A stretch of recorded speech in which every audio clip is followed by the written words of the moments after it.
ചോദ്യമാണ്. എനിക്കതൊക്കെ ആദ്യമേ തന്നെ നമുക്കറിയാവുന്ന കാര്യമാണ്. ഡ്രൈവിംഗ് സീറ്റിൽ ആരാണെന്നും എനിക്കറിയാം, ബാലു പുറകിൽ ഉറങ്ങുന്നതും എനിക്കറിയാം. അകൽച്ച തന്നെയായിരുന്നു. ഞങ്ങൾ വിവാഹത്തിന് ശേഷം അദ്ദേഹത്തിൻ്റെ മാതാപിതാക്കളുടെ വീട്ടിലേക്ക് ഒരു തവണയാണ് പോയിട്ടുള്ളത്. ഒരാൾക്കും എന്നെ ഭീഷണിപ്പെടുത്തി ഈ ഒരു കാര്യം പറയിക്കാനോ സമ്മർദ്ദം ചെലുത്താനോ മിണ്ടാതിരുത്താനോ ഒന്നും പറ്റില്ല. അദ്ദേഹം ജീവനോണ്ടിരുന്നാൽ മതിയായിരുന്നു എന്ന് ഞാൻ ആഗ്രഹിക്കും. പക്ഷെ അദ്ദേഹം ബാലഭാസ്കർ എന്ന മ്യൂസിഷ്യൻ ആഹ്ലാദിക്കും. പബ്ലിക്കിൽ വന്ന് ഒരു ഫേസ്ബുക്ക് പോലെയോ ഒരു സോഷ്യൽ മീഡിയയിലെ കവലയിൽ വന്ന് വിളിച്ചു പോവേണ്ടതാണ് കാര്യങ്ങളെന്ന് എനിക്ക് തോന്നിയില്ല. നമസ്കാരം, ടോക്ക് ടേഷൻസിലേക്ക് മാന്യപ്രേക്ഷകർക്ക് സ്വാഗതം. 6 വർഷം മുൻപ് ഒരു വാഹനാപകടത്തിൽ മരിച്ച നമ്മുടെ പ്രിയപ്പെട്ട സംഗീതജ്ഞനും വയലിനിസ്റ്റുമായിരുന്ന ബാലഭാസ്കറിന്റെ ഭാര്യ ലക്ഷ്മി ഇന്നലെ മനോരമ ന്യൂസിൽ ഒരു അഭിമുഖം കൊടുക്കുകയുണ്ടായി. അതിന്റെ പൊരുത്തങ്ങളും പൊരുത്തക്കേടുകളുമാണ് നമ്മൾ ഇന്ന് സംസാരിക്കുന്നത്. 6 വർഷങ്ങൾക്ക് ശേഷമാണ് ലക്ഷ്മി ഒരു മാധ്യമത്തിന്റെ മുമ്പിൽ വന്ന് നമ്മളോട് സംസാരിക്കുന്നത്. അതിന്റെ യാഥാർത്ഥ്യങ്ങളിൽ കവിഞ്ഞ എന്തെങ്കിലും പൊരുത്തക്കേടുകളും ഉണ്ടോ എന്നാണ് നമ്മൾ ഇന്ന് ചർച്ച ചെയ്യുന്നത്. ലക്ഷ്മിയുടെ സംസാരത്തിൽ നമുക്ക് എന്തെങ്കിലും പൊരുത്തക്കേടുകൾ തോന്നിയോ? ലക്ഷ്മി പറയുന്നത് അന്നത്തെ ഒരു അപകടത്തിൽ അതൊരു ആക്സിഡന്റ് ആയിട്ടാണ് എനിക്ക് തോന്നിയത്, അതിൽ കവിഞ്ഞൊന്നും എനിക്ക് അനുഭവപ്പെട്ടില്ല, തോന്നിയിട്ടില്ല എന്നാണ് ലക്ഷ്മി അതിൽ പറയുന്നത്. പിന്നെ വണ്ടിക്ക് കുറച്ച് ഓവർ സ്പീഡ് ഉണ്ടായിരുന്നു. ഇന്നോവ ആയിരുന്നു വണ്ടി, നിങ്ങളെല്ലാം ആക്സിഡന്റ് കണ്ടിട്ടുണ്ടാവും. അതിന് ഓവർ സ്പീഡ് ആയിരുന്നു. ആ ഓവർ സ്പീഡ് ഉള്ളത് കൊണ്ട് തന്നെ ലക്ഷ്മി ഗിയർ ബോക്സിൽ കൈകൊണ്ട് അടിക്കുകയും അർജുനോട് കാര്യങ്ങൾ സ്ലോ ചെയ്യാൻ പറയുകയും ചെയ്തിട്ടുണ്ടെന്നാണ് ലക്ഷ്മി നമ്മോട് ആ ഇന്റർവ്യൂവിൽ പറയുന്നത്. ജയൻ, ഒന്നാമത്തെ കാരണം അപകടം ബാധിക്കപ്പെട്ട ഒരാളും കൂടിയാണല്ലോ. അപ്പോൾ അതായത് ഫിസിക്കലി ബാധിക്കപ്പെട്ട ഒരാളും കൂടിയാണ്. അപ്പോൾ അതിൻ്റെ കാര്യമായ ബുദ്ധിമുട്ടുകൾ അനുഭവിക്കുന്ന സമയത്ത് തന്നെ മാനസികമായ ബുദ്ധിമുട്ടുകളും രണ്ടും ഒരേ സമയം എന്നെ ബാധിക്കുന്നുണ്ടായിരുന്നു. കുറച്ച് മാസങ്ങൾ തന്നെ വേണ്ടി വന്നു എനിക്ക് റിയാലിറ്റി എന്താണെന്ന് ഞാൻ ശരിക്കും അക്സെപ്റ്റ് ചെയ്യാൻ. അതുവരെയും ഒരു ഡ്യുവൽ ലൈഫ് പോലുള്ളൊരു മാനസികാവസ്ഥയായിരുന്നു. ബ്രെയിൻ ഇഞ്ചുറിക്ക് ശേഷം റിക്കവർ ചെയ്ത് വരുന്ന ഒരവസ്ഥയിൽ ആ തളർച്ച മാറുമ്പോഴേക്കും വിവാദങ്ങൾ തുടങ്ങി, പിന്നെ ലീഗലി ആയിട്ടുള്ള കാര്യങ്ങൾ തുടങ്ങി. അപ്പോൾ എൻ്റെ സ്റ്റാൻഡ് എന്താണെന്ന് വെച്ചാൽ എനിക്ക് വാട്ടെവർ എനിക്ക് കിട്ടിയിട്ടുള്ള കുറച്ച് എനർജിയും കുറച്ച് ഇതും നിയമപരമായിട്ടുള്ള സഹകരണത്തിലേക്ക് കൊടുത്തുകൊണ്ടിരിക്കുകയായിരുന്നു. പിന്നെ വാഹനം നേരെ മരത്തിൽ ചെന്ന് ഇടിക്കുകയും പിന്നെ ലക്ഷ്മിയുടെ ബോധം പോവുകയുമാണ് ചെയ്തതെന്നാണ് ലക്ഷ്മി നമ്മോട് പറഞ്ഞത്. അപ്പൊ ഇതിലൊന്നും ഒരു പൊരുത്തക്കേടും ഇല്ല. അതുകൊണ്ട് തന്നെ അവരെ വിമർശിക്കുവാനോ എന്തെങ്കിലും പൊരുത്തക്കേടും ഉണ്ടെങ്കിൽ ഞാൻ അത് തുറന്ന് കാട്ടിയേനെ എന്നാണ് ലക്ഷ്മി നമ്മോട് പറയുന്നത്. അപ്പൊ അതിലൊന്നും ലക്ഷ്മിയുടെ സംസാരത്തിൽ നമുക്ക് ഒരു ദൃഢനിശ്ചയത്തിലുള്ള ഒരു സംസാരമാണ്, ദൃഢനിശ്ചയത്തോടു കൂടിയുള്ള നല്ലൊരു സംസാരമാണ് നമുക്ക് ലക്ഷ്മിയുടെ ഭാഗത്തു നിന്നും കേൾക്കാൻ സാധിച്ചത്. എങ്കിലും അതിന് മറുവശമുണ്ട്, നമുക്ക് അതും കൂടി ഒന്ന് ചർച്ച ചെയ്യാം. എൻ്റെ സംസാരശേഷി തിരിച്ചു കിട്ടിയ സമയം മുതൽ നമ്മുടെ ലോക്കൽ പോലീസിന്, പിന്നെ അത് കഴിഞ്ഞ് ക്രൈം ബ്രാഞ്ചിലും, പിന്നെ അത് കഴിഞ്ഞ് CBIയുടെ 2ാമത്തെ സംഘം, അങ്ങനെ എല്ലാവരുടെ മുന്നിലും പിന്നെ കോടതിയിലും CJM കോർട്ടിലും ഞാൻ മൊഴി കൊടുത്തിട്ടുണ്ട്. ആദ്യം മുതൽ ഒരൊറ്റ തവണ പോലും എൻ്റെ അസൗകര്യങ്ങളുടെ പേരിലോ എൻ്റെ വയ്യായികയുടെ പേരിലോ ഒന്നും ഒരു സമയം ഞാൻ മാറ്റി വെച്ചിട്ടില്ല. കൊടുത്തുകൊണ്ട് തന്നെ ഇരിക്കുമായിരുന്നു. അതൊന്നും പബ്ലിക്കിൽ വരുന്ന കാര്യങ്ങളല്ലാത്തത് കൊണ്ടാണ് ആരും അറിയാത്തത്. പിന്നീട് ലക്ഷ്മി പറയുന്ന ഒരു വാക്കെന്ന് വെച്ചാൽ മറ്റെന്തെങ്കിലും തെളിവുകൾ അവർക്ക് എതിരെ ഉണ്ടെങ്കിൽ, ലക്ഷ്മിക്ക് അറിയാവുന്ന കാര്യങ്ങളാണെങ്കിൽ തന്നെ അത് ഞാൻ തുറന്നു കാട്ടിയിരിക്കും. മറ്റുള്ളവരെ എനിക്ക് പേടിക്കേണ്ടതില്ല. എന്തുകൊണ്ടെന്നാൽ എൻ്റെ മകൾക്കും എൻ്റെ ഭർത്താവിനും വേണ്ടിയിട്ട് എനിക്ക് ചെയ്യാൻ സാധിക്കുന്നത് ഇനി അത് മാത്രമേ ഉള്ളൂ. അതുകൊണ്ട് തന്നെ ഞാനത് ചെയ്തിരിക്കും, എൻ്റെ റൈറ്റ് ആണത്, ഞാനത് ചെയ്തിരിക്കുമെന്നാണ് ലക്ഷ്മി പറയുന്നത്. ആ വാക്കുകളിലൊക്കെ വളരെ സത്യസന്ധമായ വാക്കുകളായിട്ട് നമുക്ക് തോന്നുന്നുണ്ട്. വിവാദങ്ങൾ ഉണ്ടാക്കുന്നവർ ഇനിയും ഉണ്ടാക്കും, പറയാനുള്ളവർ ഇനിയും പറയും. പക്ഷേ എനിക്ക് കണ്ടത് മാത്രമേ എനിക്ക് പറയാൻ പറ്റൂ. എനിക്ക് അറിയാവുന്ന കാര്യങ്ങളോ അല്ലെങ്കിൽ ബാലുവെങ്കിലും എന്നോട് എന്തെങ്കിലും പറഞ്ഞിട്ടുണ്ടെങ്കിൽ അതോ മാത്രമേ എനിക്ക് പറയാൻ പറ്റൂ. അല്ലാതെ എനിക്ക് ഊഹാഭോഗങ്ങൾ പറ്റില്ല, മറ്റാരെങ്കിലും പറഞ്ഞത് കേട്ട് പറയാൻ പറ്റില്ല, ഏറ്റു പറഞ്ഞ് നടക്കാൻ പറ്റില്ല. കാരണം ഇത് പലരുടെയും ജീവിതത്തിനെ ബാധിക്കുന്ന കാര്യമാണ്. എൻ്റെ ഹസ്ബൻഡിൻ്റെയോ മകളുടെയോ മരണത്തിൻ്റെ ഒപ്പം കുറ്റം ചെയ്യാത്ത ആരുടെയെങ്കിലും കണ്ണീരും കൂടി ഉണ്ടാകണമെന്ന് എനിക്ക് ആഗ്രഹമില്ല. സത്യസന്ധമായിട്ട് ആരെങ്കിലും എന്തെങ്കിലും ചെയ്തിട്ടുണ്ടെങ്കിൽ ശിക്ഷിക്കപ്പെടുക, ഇല്ലെങ്കിൽ ആരും അതിൽ കുറ്റവാളികളാവാതിരിക്കുക, അത്രയാണ് എൻ്റെ ആഗ്രഹം. എത്രത്തോളം ലക്ഷ്മി വേദനകൾ അനുഭവിച്ചിട്ടുണ്ടാവും, നമുക്ക് മാനസികമായിട്ടും ശാരീരികമായിട്ടും അനുഭവിച്ചിട്ടുള്ള വേദനകളെ പറ്റി നമുക്ക് ആലോചിക്കാവുന്നതേ ഉള്ളൂ. നമുക്ക് ലക്ഷ്മിയുടെ വാക്കുകൾ ഒന്നുകൂടെ കേട്ടു നോക്കാം. ക്ഷേത്രത്തിലുള്ള നിങ്ങളുടെ നേർച്ചയുണ്ടായിരുന്നു മോളുടെ, ചിലപ്പോൾ അത് പോകാൻ പറ്റില്ല എന്നൊക്കെ വിചാരിച്ചിരുന്നു. പക്ഷെ എന്നാലും നേർച്ച എന്നുള്ളൊരു ആവശ്യത്തിൻ്റെ പേരിൽ പോയി. ബാലു നാട്ടിലുണ്ടപ്പോൾ ബാലു പറഞ്ഞു കുഴപ്പമില്ല മോളെ, ഞാൻ സപ്പോർട്ട് ചെയ്തോളാം എന്നുള്ള രീതിയിൽ ഞങ്ങൾ പുറപ്പെടുകയായിരുന്നു. പുറപ്പെട്ടു, നേർച്ച കഴിഞ്ഞു. രാത്രിയിൽ ഞങ്ങളൊരു അവിടുന്ന് അധികം വൈകാത്തത് കാരണം തിരിച്ചതാണ്, അല്ലെങ്കിൽ അവിടെ സ്റ്റേ ബാക്ക് ചെയ്യുമായിരുന്നു. പക്ഷെ അധികം വൈകിയില്ല, ഒത്തിരി വൈകാത്തത് കാരണം ബാലുവിനെ തിരിച്ച് തിരുവനന്തപുരം എത്തി. കുറച്ച് ജോലികൾ അദ്ദേഹത്തിൻ്റെ റുട്ടീൻ ചെയ്യണം എന്ന് ആഗ്രഹമുള്ളത് കൊണ്ട് തിരിച്ചതാണ്. തിരിച്ചതിന് ശേഷം എനിക്ക് ട്രാവൽ സിക്നെസ് ഉള്ള ഒരാളാണ് ഞാൻ. കാറിൻ്റെ ഫ്രണ്ട് സീറ്റിൽ എൻ്റെ മോൾ എൻ്റെ മടിയിലുണ്ടായിരുന്നു. കണ്ണടച്ചിരിക്കും, മോഷൻ സെൻസിങ് ഇല്ലാതിരിക്കാൻ വേണ്ടിയിട്ട് കണ്ണടച്ചിരിക്കുക എന്നുള്ളതാണ് ഞാൻ ചെയ്യുക. അന്നും അങ്ങനെ തന്നെയായിരുന്നു. കുറച്ച് ദൂരം വന്നിട്ടുണ്ട്. അതിനുശേഷം കാറ് നിർത്തിയിരുന്നു. അപ്പോൾ എന്തായാലും അവർ കാറിൽ നിന്ന് പുറത്തിറങ്ങി, ഡ്രൈവർ പുറത്തിറങ്ങി, ബാലു ബാക്കിൽ സീറ്റിലുണ്ട്. ഡ്രൈവ് ചെയ്തിരുന്നത് ആളുടെ പേര് അർജുൻ. ആ കടയിൽ നിന്ന് ഡ്രിങ്ക്സൊക്കെ വാങ്ങി കഴിക്കുന്നുണ്ടായിരുന്നു. അപ്പോൾ അവർ കൊണ്ടുവന്ന് ബാലുവിന് കൊടുക്കുമ്പോൾ ബാലു എന്നോട് ചോദിച്ചു, നിനക്ക് എന്തെങ്കിലും വേണോ എന്ന് ചോദിച്ചു. വേണ്ട എന്ന് പറഞ്ഞു. നമ്മളിപ്പോൾ എത്താറായോ എന്ന് ചോദിച്ചു. ബാലു പറഞ്ഞു അധികം വൈകില്ല, നമ്മൾ എത്താറായി. അപ്പോൾ ഒന്നും വേണ്ടല്ലോ അല്ലേ? ഞാൻ വേണ്ട വേണ്ട എന്ന് പറഞ്ഞു. ഞാനത് പറഞ്ഞതിന് ശേഷം ഡ്രൈവർ അർജുൻ തിരിച്ച് കാറിലേക്ക് കയറി, ഡോർ അടച്ചു. ഞാൻ കണ്ണടച്ചിരുന്നു. ഞാനൊന്ന് കിടക്കട്ടെ എന്ന് ബാലു പറയുന്നുണ്ടായിരുന്നു. ബാലു റെസ്റ്റ് എടുക്കാൻ വേണ്ടിയിട്ട് കിടക്കുകയായിരുന്നു. പിന്നും കുറച്ച് ദൂരം മുന്നോട്ട് പോയിട്ടുണ്ട്. എനിക്കത് കറക്റ്റ് സമയമൊന്നും അറിയില്ല.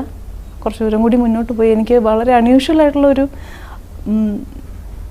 മൂവ്മെൻറ്റ് ഫീൽ ചെയ്തിട്ടാണ് ഞാൻ കണ്ണ് തുറക്കുന്നത്. കുറച്ചൊരു ഓഫ് റോഡ് സഞ്ചരിക്കുന്ന പോലുള്ളൊരു വല്ലാത്തൊരു നിയന്ത്രണം ഇല്ലാത്തൊരു അവസ്ഥ. ഞാൻ കണ്ണു തുറക്കുമ്പോൾ എനിക്ക് പുറത്ത് ഉള്ള വിഷൻ എനിക്ക് അത്ര വ്യക്തമല്ല. പക്ഷെ അകത്ത് ഡ്രൈവർ സീറ്റിലിരിക്കുന്ന അർജുൻ ആകെ പകച്ച് കയ്യിൽ നിന്ന് വണ്ടിയുടെ കൺട്രോൾ കയ്യിലില്ലാത്ത പോലുള്ളൊരു ഇരിക്കലായിരുന്നു. അതൊക്കെ സെക്കൻഡുകളുടെ ഓർമ്മയാണ്. ഞാൻ നിലവിളിക്കാൻ ശ്രമിക്കുന്നുണ്ട്.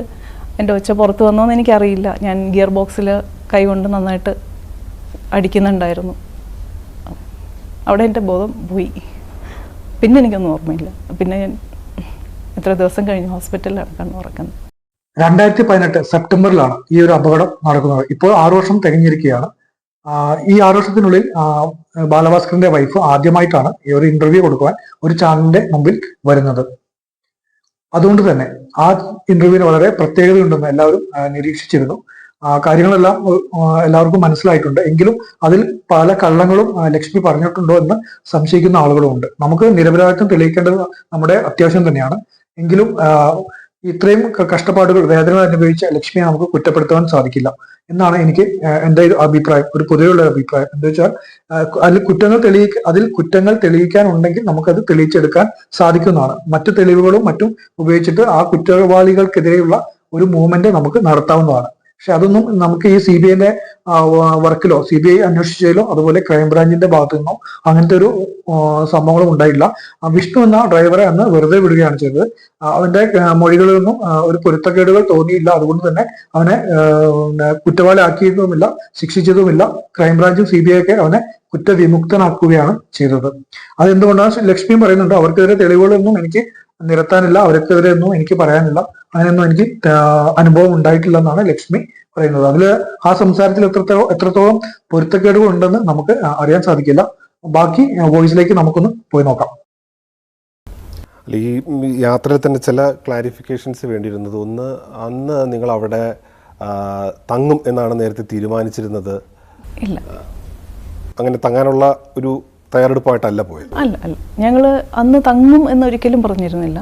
എൻ്റെ വയ്യായ്ക കൊണ്ടാണ് ബാലു പറഞ്ഞത് ലേറ്റായിട്ടാണ് പൂജയൊക്കെ കഴിയുന്നതെങ്കിൽ നമുക്ക് എന്നാൽ പിന്നെ റെസ്റ്റ് ചെയ്ത് പോവാം, അല്ലെന്നുണ്ടെങ്കിൽ പുറപ്പെടാം. കാരണം ബാലുവിന് രാവിലെ ജിമ്മിൽ വർക്കൗട്ട്, അദ്ദേഹത്തിൻ്റെ പ്രാക്ടീസ്, അദ്ദേഹത്തിന് വർക്ക്, സ്റ്റുഡിയോ വർക്ക്, അപ്പോൾ അതൊക്കെ അടുത്ത ദിവസത്തേക്ക് മാറ്റുമ്പോൾ വീണ്ടും ഡിലേഡ് ആവും എന്നുള്ളത് കൊണ്ടും അങ്ങനെയാണ്. അപ്പോൾ പറയും അത് ആ പതിവ് പല്ലവിയല്ല. ബാലഭാസ്കർ എന്ന വ്യക്തി അറിയുന്ന, എല്ലാവർക്കും അറിയുന്ന പല്ലവി തന്നെയാണ്. അദ്ദേഹം ഒരു റുട്ടീൻ ഫിക്സ് ചെയ്ത് കഴിഞ്ഞാൽ അതിലാണ് അദ്ദേഹം പോകുന്നത്. പിന്നെ അല്ലെങ്കിൽ അദ്ദേഹത്തിന് തോന്നണം ഇപ്പോൾ വൈകിയിരുന്നെങ്കിൽ ഒരു പക്ഷേ ഞങ്ങൾ പുറപ്പെടില്ലായിരുന്നു. അപ്പോൾ അല്ലാതെ ഇപ്പോൾ ചിലരൊക്കെ പറയുന്ന പോലെ എന്തെങ്കിലും ഒരു നിർബന്ധത്തിൻ്റെ പേരിലോ ആരുടെയെങ്കിലും ഒരു സമ്മർദ്ദത്തിൻ്റെ പേരിലോ ഒന്നും അല്ല അന്ന് ആ യാത്ര സംഭവിക്കുന്നത്. അറിവിൽ അങ്ങനെ സമ്മർദ്ദം ചെലുത്തി ബാലുവിനെ ട്രാവൽ ചെയ്യിക്കാനൊന്നും ആർക്കും പറ്റുന്ന ഒരാളല്ല. അദ്ദേഹം ടയേർഡാണ്, എനിക്കിന്ന് ട്രാവൽ ചെയ്യാൻ പറ്റില്ല എന്ന് പറഞ്ഞാൽ അദ്ദേഹം ട്രാവൽ ചെയ്യില്ല. അല്ല, പോയിട്ട് കാര്യമുണ്ടെന്ന് പോകണം എന്ന് പറഞ്ഞാൽ അദ്ദേഹം പോകും, പുറപ്പെടും. അങ്ങനൊരു ആളാണ് ബാലു. പിന്നെ ഈ ഒരു എപ്പിസോഡിൽ എപ്പോഴും ആദ്യം മുതലേ ഉള്ളൊരു സംശയമാണ്, ഇത് ആരാണ് വണ്ടി ഓടിച്ചത് എന്നുള്ളത്. അപ്പോൾ അത് ബാലഭാസ്കർ ആണോ അർജുനാണോ? അപ്പോൾ അർജുൻ തന്നെ അതിൻ്റെ മൊഴി പലതവണ മാറ്റി പറയുന്നൊരു ഇതുണ്ടായി. ഒരു KSRTCയുടെ ഡ്രൈവർ വന്നിട്ട് ബാലു ആണോ ഓടിച്ചത് എന്നൊക്കെ പറയുകയുണ്ടായി. എന്താണ് അങ്ങനെ ഒരു കൺഫ്യൂഷൻ ഉണ്ടാകാൻ കാരണം? മറ്റുള്ളവർക്ക് എങ്ങനെ കൺഫ്യൂഷൻ ഉണ്ടായെന്ന് എനിക്കറിയില്ല. പക്ഷേ അർജുൻ മൊഴി മാറ്റിയതാണ്, വ്യക്തമായിട്ടും മാറ്റിയിട്ടുള്ളതാണ്. അദ്ദേഹം ഹോസ്പിറ്റലിലായിരുന്ന സമയത്തോ അവിടുത്തെ ഡോക്ടേഴ്സിനോടോ മറ്റ് ബാലുവിൻ്റെ സുഹൃത്തുക്കൾ വിസിറ്റ് ചെയ്തപ്പോൾ അവരോടോ ഒന്നും അങ്ങനെയല്ല പറഞ്ഞു. അയാൾ തന്നെ അയാൾക്ക് പറ്റിപ്പോയി, ഉറങ്ങിപ്പോയി, കയ്യിൽ നിന്ന് വണ്ടി പോയി എന്ന് തന്നെയാണ് അയാൾ പറഞ്ഞത്. ഇതൊന്നും അറിയാതെയാണ് എൻ്റെ ആദ്യത്തെ മൊഴി. ഞാൻ കറക്റ്റായിട്ട് പറഞ്ഞിട്ടുണ്ട്, അർജുൻ തന്നെയാണ് ഡ്രൈവ് ചെയ്തത്, ബാലു പുറകിലായിരുന്നു. ബാലു എന്നോട് അവസാനം സംസാരിച്ചത് എൻ്റെ സീറ്റിൻ്റെ പുറകിലിരുന്നിട്ടാണ്. ഞാനൊന്ന് കിടക്കട്ടെ എന്ന് പറഞ്ഞിട്ടാണ് ബാലു എന്നോടുള്ള സംസാരം നിർത്തുന്നത്. പിന്നെ അതിനുള്ളിൽ എനിക്ക് യാതൊരു രീതിയിലുള്ള കൺഫ്യൂഷൻ വരില്ല. കാരണം എൻ്റെ ബോധം മറയും മുമ്പുള്ള അവസാനത്തെ ഓർമ്മ അർജുൻ്റെ മുഖം തന്നെയാണ്. അർജുൻ ഡ്രൈവിംഗ് സീറ്റിലിരിക്കുന്ന അർജുനാണ്. യാതൊരു കൺട്രോളും ഇല്ലാത്ത പോലെ, വണ്ടിയിൽ ഒരു കൺട്രോൾ ഇല്ലാത്ത ഒരു പകച്ചുള്ള ഒരു ഇരിക്കലായിരുന്നു. അയാളുടെ കയ്യിൽ വണ്ടി വളരെ ഓവർ സ്പീഡിൽ തന്നെയായിരുന്നു എന്ന് തന്നെയാണ് എനിക്ക് മനസ്സിലാകുന്നത്. ഞാൻ കണ്ണടച്ചിരുന്നത് കൊണ്ട് വണ്ടിയുടെ സ്പീഡ് എനിക്ക് മെഷർ ചെയ്യുമില്ല. ഗ്ലാസ് കയറ്റിയിട്ട് നമ്മൾ ഓടി വരികയാണല്ലോ. എത്ര സ്പീഡിലാണെന്ന് എനിക്കറിയില്ല, പക്ഷെ അത്യാവശ്യം സ്പീഡിൽ ഹൈവേയിൽ വരുന്ന വണ്ടിയാണല്ലോ. ലക്ഷ്മി സീറ്റ് ബെൽറ്റ് ഇട്ട് കുട്ടിയുമായിട്ട് ഇരിക്കുകയായിരുന്നു. ഈ അർജുൻ സീറ്റ് ബെൽറ്റ് ഇട്ടോ എന്നുള്ള കാര്യത്തിൽ അതെനിക്കറിയില്ല. അയാൾ അങ്ങനെ ഇടാത്തതിൻ്റെ പേരിൽ മുമ്പ് ബാലൻ്റെ നിന്ന് വഴക്ക് കിട്ടിയിട്ടുള്ള ആളാണ്. ഞാനൊക്കെ ആദ്യം അറിയുന്നത് ലക്ഷ്മിക്കാണ് സീരിയസ് എന്നായിരുന്നു. എപ്പോഴാണ് ലക്ഷ്മിക്ക് ബോധം വരുന്നത്? അപ്പോഴത്തെ ഒരു കണ്ടീഷൻ എന്തായിരുന്നു? പലതവണ ബോധം വന്നു പോയിരുന്നു എന്ന് പറയുന്നുണ്ട് എനിക്കപ്പോൾ. പക്ഷേ എനിക്ക് ഓർമ്മയില്ല അതൊന്നും. എന്നോട് ചോദിക്കുമ്പോൾ എനിക്ക് റെസ്പോണ്ട് ചെയ്യാനോ എൻ്റെ പേരൊക്കെ ചോദിച്ചാൽ പറയാനോ ഒന്നും പറ്റുന്ന ഒരു അവസ്ഥയായിരുന്നില്ല എന്ന് തോന്നുന്നു. പിന്നെ എനിക്ക് റിയലായിട്ട് ബോധം വരുമ്പോൾ ഞാൻ ICUവിലായിരുന്നു. അത് പക്ഷേ ICU ആണെന്നോ ഹോസ്പിറ്റലാണെന്നോ ഒന്നും ഞാൻ ആ ഒരു നഴ്സിംഗ് സ്റ്റാഫിനോട് ചോദിച്ചാണ് മനസ്സിലാക്കുന്നത്. ഞാൻ എഴുന്നേറ്റിരിക്കാൻ ശ്രമിച്ചു. അപ്പോൾ കൈയും കാലൊന്നും അനങ്ങുന്നില്ല, എൻ്റെ കൈയൊക്കെ കെട്ടി വെച്ചേക്കായിരുന്നു. അപ്പോൾ സിസ്റ്റർ എന്നോട് പറഞ്ഞത് കിടന്നോളൂ, ചെറിയൊരു മുറിവുണ്ട്, ഞങ്ങൾ അതുകൊണ്ട് എഴുന്നേക്കാൻ ബുദ്ധിമുട്ടുണ്ടാവും, കിടന്നാൽ മതി എന്ന് പറഞ്ഞു. ഞാനങ്ങനെ കിടക്കുകയാണ്. അപ്പോൾ ആ സമയത്ത് ഞാൻ ബാലിനെ അന്വേഷിക്കുന്നുണ്ട്. അപ്പോൾ എന്നോട് ആദ്യം പറഞ്ഞ മറുപടി, അദ്ദേഹം പുറത്തുണ്ട്, എല്ലാവരും പുറത്തുണ്ട്, ഫാമിലി എല്ലാവരും പുറത്തുണ്ട്, ഇപ്പോൾ കിടന്നോളൂ, റെസ്റ്റ് എടുത്തോളൂ എന്ന് മാത്രമാണ്. ഇത് എൻ്റെ മനസ്സിലങ്ങ് നന്നായിട്ട് പതിഞ്ഞിട്ടുണ്ടായിരുന്നു. പിന്നെ ഒരിക്കലും ബാലു ഇല്ല എന്നൊരു കാര്യം ഞാൻ അവിടെ വെച്ച് ഞാൻ അക്സെപ്റ്റ് ചെയ്യുന്നേ ഇല്ല. ഈ കേസ് CBIയും അതുപോലെ ക്രൈംബ്രാഞ്ചും എല്ലാം അന്വേഷിച്ച് സ്റ്റോപ്പ് ചെയ്തൊരു കേസാണ്. എങ്കിലും വിഷ്ണുവിനെയും അതുപോലെ തമ്പിയെയൊക്കെ വെറുതെ വിട്ടിരുന്നു കേസിൽ. അതിനുശേഷമാണ് ഈ കേസ് അവസാനിപ്പിച്ചതിന് ശേഷമാണ് ഈ തമ്പിയെയും വിഷ്ണുവിനെയൊക്കെ പല സ്വർണ്ണക്കടത്ത് കേസുകളിലും പിടിക്കുന്നതും അതുകൊണ്ടുള്ള ഓരോ തെളിവുകൾ നമുക്ക് നമ്മുടെ മുമ്പിലേക്ക് ദൈവമായിട്ട് എത്തിച്ചേരുന്ന പോലെയാണ് നമുക്ക് തോന്നുന്നത്. അതുകൊണ്ട് തന്നെ ഈ കേസ് ഇങ്ങനെ കറങ്ങി നടക്കുന്നത് പോലെയുള്ള ഒരു എഫക്റ്റ് ആണ് നമുക്ക് അനുഭവപ്പെടുന്നത്. എപ്പോഴായാലും ക്ലോസ് ആയി പോകുന്നില്ല. അതുകൊണ്ട് തന്നെ ഈ ഇടയ്ക്ക് തന്നെ വിഷ്ണുവിനെ പെരിന്തൽമണ്ണയെ വെച്ച് സ്വർണ്ണ വ്യാപാരികളെ കവർ ചെയ്ത കേസിലും വിഷ്ണുവിനെ പിടിക്കുകയുണ്ടായി. അതിലാണിക്കുള്ള ഒരു വൈത്തിരിവായിട്ട് മാറിയത്.